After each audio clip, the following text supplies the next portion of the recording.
Welcome to Wisdom Talk Radio, a collaborative community of explorers in conscious living.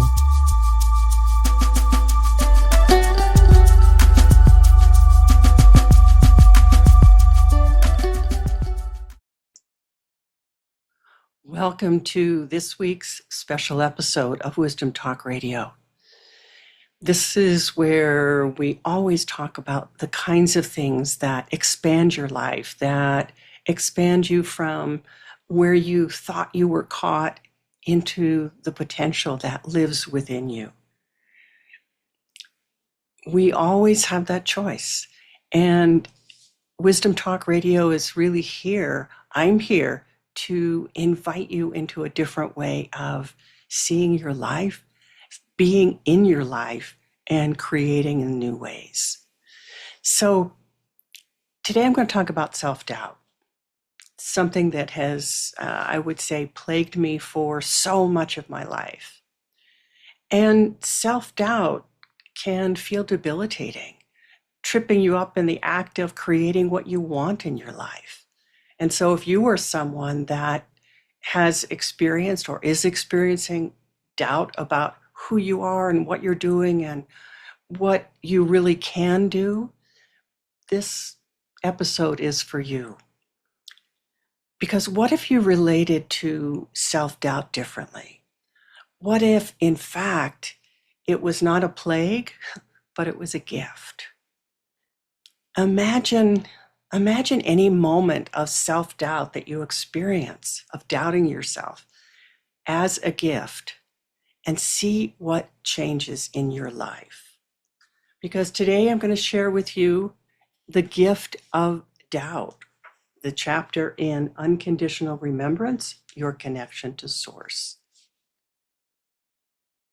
Doubt and knowing. I recommend the knowing side highly. Yet my journey with doubt was what enabled me to recognize and to feel where others get stuck, or where they trip and fall down. Then comes the beauty of standing upright, the light alive in their eyes, the knowing of the truth. That was how this teaching was unfolding. The practice of connecting with my inner guidance in order to work with doubt blossomed. There are many places in this book where I ask myself questions or invite you to ask questions of yourself. This process of inner inquiry is what I call inner research. I learned about using questions while being in the correct frequency. And what I mean by correct frequency is that vibration that resonates with the next step of life, the potential that exists in the field. And that resonant frequency allows you to access for yourself whatever it is that is needed. I use this as a focal point to bring through guidance from that part of myself that is the universal field of Source. The universal field is the infinite expanse of energy and potential that connects all of creation, serving as the source from which guidance and wisdom flow. I sit, take a breath, ask how I am to work with doubt, and begin to write. And this is what came. These are the moments when you are once again replicating that childhood pattern of looking outside for your validation, really for your love. Realize that others cannot do this for you because they are engaged in their own situations. There is nothing that they can offer to you in the way of validation. There is nothing to be concerned about with this. There is only the need for acceptance of what is. At these times, you must turn inwards to what connects you with the vibration of unconditional love. This is what will carry you back to yourself. It is what is necessary so that you can do the work that is yours to do. Each person has a different expression and a different purpose to fulfill. Do not concern yourself with how or whether the others do this. You cannot know the purpose that they carry as long as you are disconnected from your own. Your purpose is to reveal the truth. The truth is simple to behold. The experience and understanding which everyone longs for, seeks, goes after, and tries to grab hold of. All of them truly want only one thing: love. When that love is balanced and received, when they know that what they need is so available, then life expands. What if there had never been a person in their lives who loved them? Then you become that person, holding fast to the vision of their true heart. You carry that in your hands, recognizing the value of the true heart before you. They are one of a kind, like no other before them or after.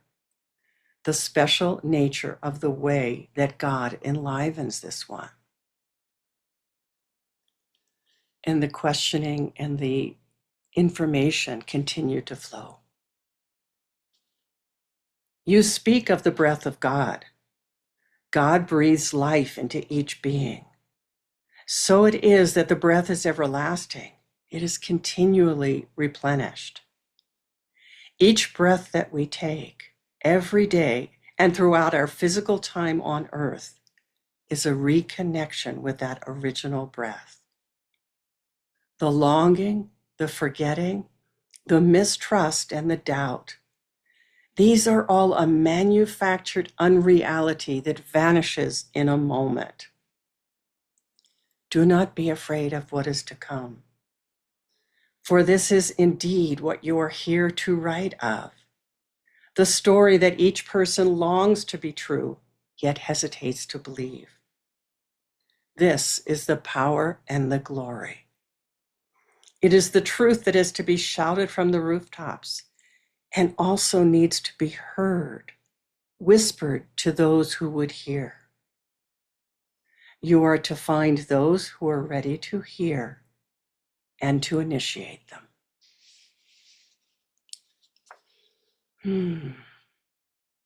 Here is a question for you, my reader. Where does what you have just read take you? Take you. Notice how your body feels. That's a good place to start. You always have been and always will be loved, truly, effortlessly, without trial and effort. In fact, if efforting is part of your show, as it was long a part of mine, know that it only exists so that you can become aware of what is not needed. Turn the page, take a breath, receive that breath and all that it has to offer to you. Would God have made it difficult for you? Are you supposed to suffer? We can get so attached to suffering. So what is suffering about? Why illness? Why disease? Why injustice? Why the common variety of meanness that we experience so often these days? We suffer as we forget, and in the forgetting, we pull away from our connection, from the knowing that we are fundamentally each a part of one another and of all that is. I know there are places where this message will not be received, but these are not the people who can hear. This is what I know, and it's the last piece in this chapter that I brought through. You have nothing to convince anyone about and nothing to show anyone. You are simply that. And with this simple message, you carry your purpose.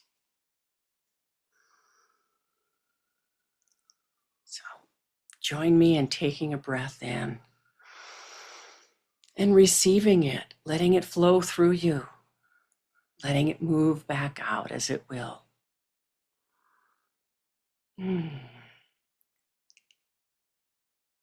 If this has opened something in you, if this has sparked something, if this has challenged you, I invite you to go and get your own copy of Unconditional Remembrance so that you can feel the codes that are embedded in this writing, in this book, that you can feel that invitation into a greater place in your own life. And I would ask of you, share this episode with someone who needs to hear it. Share it. Would you leave a review wherever you're listening? If you do get your own copy of this book, please leave a review wherever you've purchased it. On Amazon, on Barnes & Noble, leave a review in Goodreads, because this is so important to me that this gets out, not the book itself, but the message. It's the invitation to your own inner connection, your own remembering forward. Until next time, I am Laurie Seymour, host of Wisdom Talk Radio, CEO and founder of the Baca Institute, and I'll see you next time. Thanks for joining us here at Wisdom Talk Radio. We wish you well in your conscious explorations. For more information and to join in the conversation, our website is wisdomtalkradio.com or at Wisdom Talk Radio on Facebook.